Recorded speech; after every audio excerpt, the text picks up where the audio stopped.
ഈ വരുന്ന 2026 കേരള നിയമസഭാ തെരഞ്ഞെടുപ്പ് വളരെയധികം നിർണായകമായിട്ടുള്ളൊരു തെരഞ്ഞെടുപ്പ്. കേരളത്തെ സംബന്ധിച്ചിടത്തോളം വളരെയധികം നിർണായകമായിട്ടുള്ളൊരു തെരഞ്ഞെടുപ്പ്. തീർച്ചയായിട്ടും കേരളത്തിലുടനീളമുള്ള 140 നിയമസഭാ മണ്ഡലങ്ങളിൽ സംഭവിക്കാൻ പോകുന്ന അട്ടിമറികൾ എന്തൊക്കെയാണ് എന്നറിയാനായിട്ടുള്ളൊരു കാത്തിരിപ്പ് കേരളത്തിലെ ജനങ്ങൾക്കിടയിലുണ്ട് എന്നുള്ളത് യാഥാർത്ഥ്യമായിട്ടുള്ളൊരു കാര്യം തന്നെയാണ്.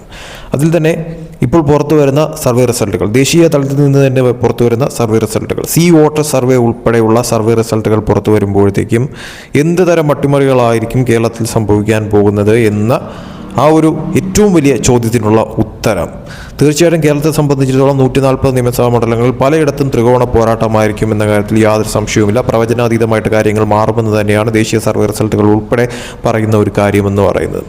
അതിൽ തന്നെ ഏറ്റവും എടുത്തു പറയാനുള്ള പല സ്ഥലങ്ങളും നിലവിൽ കേരളത്തിലുണ്ട് എന്നുള്ളതും യാഥാർത്ഥ്യമായിട്ടുള്ളൊരു കാര്യം തന്നെയാണ്. സമയങ്ങളെ നമുക്ക് കണക്കുകളിലേക്ക് പോകേണ്ടത് വളരെയധികം അനിവാര്യമായിട്ടുള്ളൊരു കാര്യം തന്നെയാണ്. കേരളത്തിലെ 140 നിയമസഭാ മണ്ഡലങ്ങൾ, തിരുവനന്തപുരം മുതൽ കാസർഗോഡ് വരെയുള്ള നിയമസഭാ മണ്ഡലങ്ങളിൽ ഏറ്റവും കൂടുതൽ ടൈറ്റ് ഫൈറ്റ് നടക്കാൻ സാധ്യതയുള്ളതും അട്ടിമറികൾ നടക്കാനുള്ളതുമായിട്ടുള്ള സ്ഥലങ്ങൾ.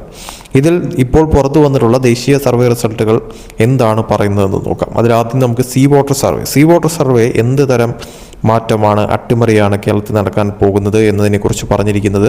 തീർച്ചയായിട്ടും കേരളത്തിൽ അട്ടിമറി ഉണ്ടാകുമെന്ന് തന്നെയാണ് സി വോട്ടർ സർവേ പറഞ്ഞിരിക്കുന്ന കാര്യം എന്ന് പറയുന്നത്. അതായത് സി വോട്ടർ സർവേ റിസൾട്ട് നോക്കുമ്പോഴത്തേക്കും UDF-നാണ് ഒരു മേൽക്കൈ കൊടുത്തിരിക്കുന്നതെന്ന് പറയുന്നത്. അതായത് UDF മുന്നേറ്റമുണ്ടാകാനായിട്ടുള്ള സാധ്യതയുണ്ട് എന്നും ഭരണം അട്ടിമറിക്കപ്പെടാനായിട്ടുള്ള സാധ്യത നിലനിൽക്കുന്നു എന്നുള്ള തരത്തിലാണ് സി വോട്ടർ സർവേ മനസ്സിലാവുന്ന ഒരു കാര്യമെന്ന് പറയുന്നത്. അതായത് LDF-ന് സീറ്റ് കുറയുമെന്നും UDF-ന് സീറ്റ് കൂടാനായിട്ടുള്ള സാധ്യതയുണ്ട് എന്നും BJP അക്കൗണ്ട് തുറക്കുന്ന തരത്തിലോട്ട് കാര്യങ്ങൾ മാറുമെന്നും ഒന്നിൽ കൂടുതൽ സീറ്റ് കിട്ടുന്ന തരത്തിലോട്ട് കാര്യങ്ങൾ എത്തുമെന്നാണ് സി വോട്ടർ സർവേ നോക്കുമ്പോഴത്തേക്ക് മനസ്സിലാവുന്ന ഒരു കാര്യമെന്ന് പറയുന്നത്. UDF-ന് തീർച്ചയായിട്ടും ഒരു മുൻതൂക്കം കൊടുക്കുന്നുണ്ടെങ്കിൽ പോലും വലിയ തോതിലുള്ള ഒരു തൂത്തുവാരൽ വിജയം എന്നുള്ള തരത്തിലൂടെ സി വോട്ടർ സർവേയും കൊടുക്കുന്നില്ല. പക്ഷേ ഒരു മുന്നേറ്റം ഉണ്ടാക്കാൻ സാധിക്കുമെന്ന് സി വോട്ടർ സർവേ പറയുന്നുണ്ട്.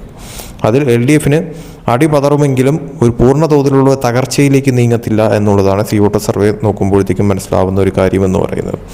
തീർച്ചയായിട്ടും ഇതിൽ അടുത്ത ഒരു ഹൈലൈറ്റ് ആയിട്ടുള്ള സർവേ റിസൾട്ട് പുറത്തു വന്നിട്ടുണ്ടായിരുന്നു. അത് തീർച്ചയായിട്ടും വളരെ വലിയ തോതിൽ ഒരു കോളിളക്കം ഉണ്ടാക്കാൻ സാധിക്കുന്ന തരത്തിലോട്ട് കാര്യങ്ങൾ മാറാനായിട്ട് ഇടയുള്ള ഒരു സർവേ റിസൾട്ടാണ് എന്നുള്ള തരത്തിൽ പറയാൻ സാധിക്കും. അതായത് ഈ സർവേ റിസൾട്ട് പറയുന്നതനുസരിച്ചാണെങ്കിൽ കേരളത്തിലൊരു തൂക്കുസഭയിലോട്ട് കാര്യങ്ങൾ മാറുമെന്നാണ് ഈ ഒരു സർവേ പറയുന്നത്. അതായത് മെട്രിക്സ് പുറത്തുവിട്ടിരിക്കുന്ന മെട്രിക്സ് പോൾ സർവേ റിസൾട്ട് പ്രകാരം കേരളത്തിലൊരു തൂക്കുസഭ ഉണ്ടാവുമെന്നാണ് പറഞ്ഞിരിക്കുന്നത്.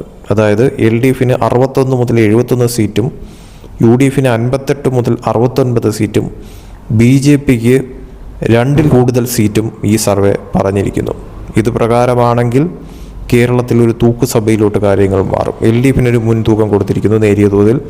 UDF തൊട്ടു പിന്നിൽ NDA അക്കൗണ്ട് തുറക്കുമെന്ന് പറയുന്നു. അതോടൊപ്പം തന്നെ ഈ ഒരു സർവേ റിസൾട്ട് നോക്കുമ്പോഴത്തേക്കും വ്യക്തമാവുന്ന ഒരു കാര്യം തൂക്കുസഭയിലോട്ട് കാര്യങ്ങൾ മാറുമെന്നാണ് ഈ സർവേ റിസൾട്ട് പറയുന്ന ഒരു കാര്യമെന്ന് പറയുന്നത്.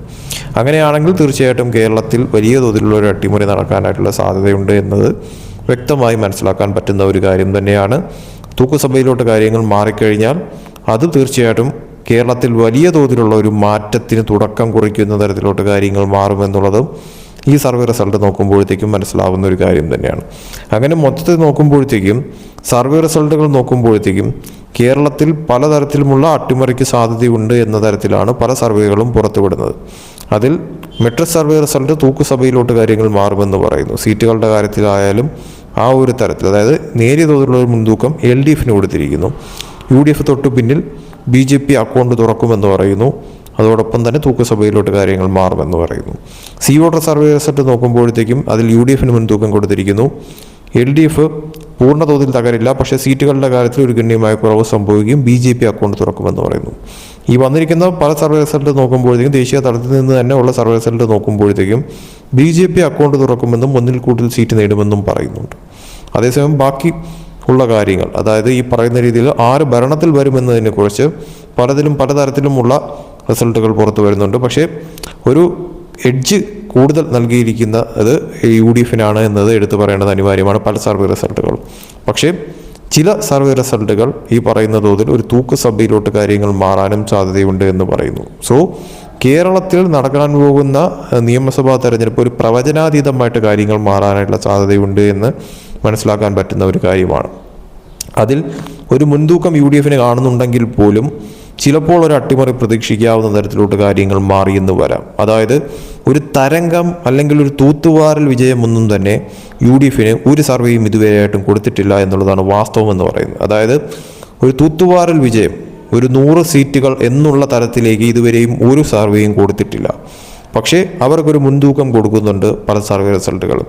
UDF ഒരു നേട്ടമുണ്ടാക്കാൻ പറ്റുമെന്നുള്ള തരത്തിലോട്ട് കാര്യങ്ങൾ മാറുന്നു. പക്ഷേ LDF പൂർണ്ണതോതിൽ തകരില്ല എന്നും പലതിലും പലതരത്തിലുള്ള റിസൾട്ടുകൾ വരുന്നുണ്ട്. അതായത് 50-ന് മുകളിൽ, അതോടൊപ്പം തന്നെ 60-ന് മുകളിൽ, 50-നും 60-നും ഇടയിൽ സീറ്റുകൾ, ആ ഒരു തരത്തിലുള്ള ഒരു കണക്കാണ് പലതിലും LDF വരുന്നതെന്ന് പറയുന്നത്. എന്നാൽ UDF സംബന്ധിച്ചിടത്തോളം ഒരു 70 മുതൽ 80 സീറ്റുകൾ വരെ എന്നുള്ള കണക്കിലേക്ക് കാര്യങ്ങൾ മാറുന്നുണ്ട്. പക്ഷേ ഇതിൽ BJP അക്കൗണ്ട് തുറക്കുമെന്നും പല സർവേ റിസൾട്ടുകളും ഒരുപോലെ പറയുന്ന ഒരു കാര്യം തന്നെയാണ്. സോ ചിലതിലൊക്കെ തന്നെയും തൂക്കസഭയിലോട്ട് കാര്യങ്ങൾ മാറുമെന്നും പറയുന്നു. സോ പല തരത്തിലുമുള്ള ചാഞ്ചാട്ടം സംഭവിക്കാനായിട്ട് സാധ്യതയുള്ള ഒരു തെരഞ്ഞെടുപ്പായിരിക്കും ഈ ഒരു നിയമസഭാ തെരഞ്ഞെടുപ്പ് കേരളത്തിലെ എന്ന് പറയുന്നത്.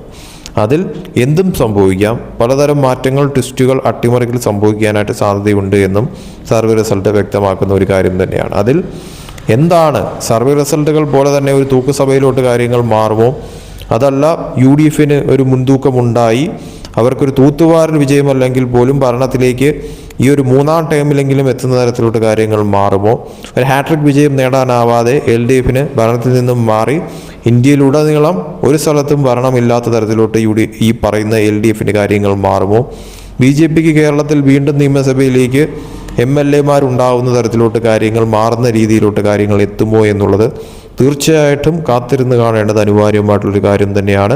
ദേശീയ സർവേ റിസൾട്ടുകൾ, അതോടൊപ്പം തന്നെ അല്ലാതെയുള്ള രാഷ്ട്രീയ നിരീക്ഷണങ്ങൾ, രാഷ്ട്രീയ കണക്കുകളൊക്കെ വെച്ച് നോക്കുമ്പോഴത്തേക്കും പല രീതിയിലുള്ള മാറ്റങ്ങൾ, അട്ടിമറികൾ സംഭവിക്കാനായിട്ടുള്ള ഏറ്റവും കൂടുതൽ സാധ്യത നിലനിൽക്കുന്നു. അത് UDF നേരിയ തോതിലുള്ള മുൻതൂക്കം കാണുന്നു. അതോടൊപ്പം തന്നെ LDF തൊട്ടു പിന്നിൽ നിൽക്കുന്നു. BJP അക്കൗണ്ട് തുറക്കുന്ന തരത്തിലോട്ട് കാര്യങ്ങൾ മാറുന്നു. ഒന്നിൽ കൂടുതൽ സീറ്റുകൾ നേടുന്ന തരത്തിലോട്ട് കാര്യങ്ങൾ മാറുന്നു. അത് എത്രത്തോളം എത്തുമെന്നുള്ളതും കാത്തിരുന്ന് കാണേണ്ടത് അനിവാര്യമായിട്ടുള്ളൊരു കാര്യം തന്നെയാണ്. എന്തായാലും കേരളത്തിൽ വലിയൊരു അട്ടിമറി സാധ്യത നിലനിൽക്കുന്നുണ്ട്. അത് ഏത് തരത്തിൽ യഥാർത്ഥത്തിൽ ജനങ്ങൾ വിധി എഴുതുമെന്നുള്ളതും ആ ജനവിധി എന്താകുമെന്നുള്ളതും തീർച്ചയായിട്ടും കണ്ടറിയേണ്ടത് അനിവാര്യമായിട്ടുള്ളൊരു കാര്യം തന്നെയാണ്.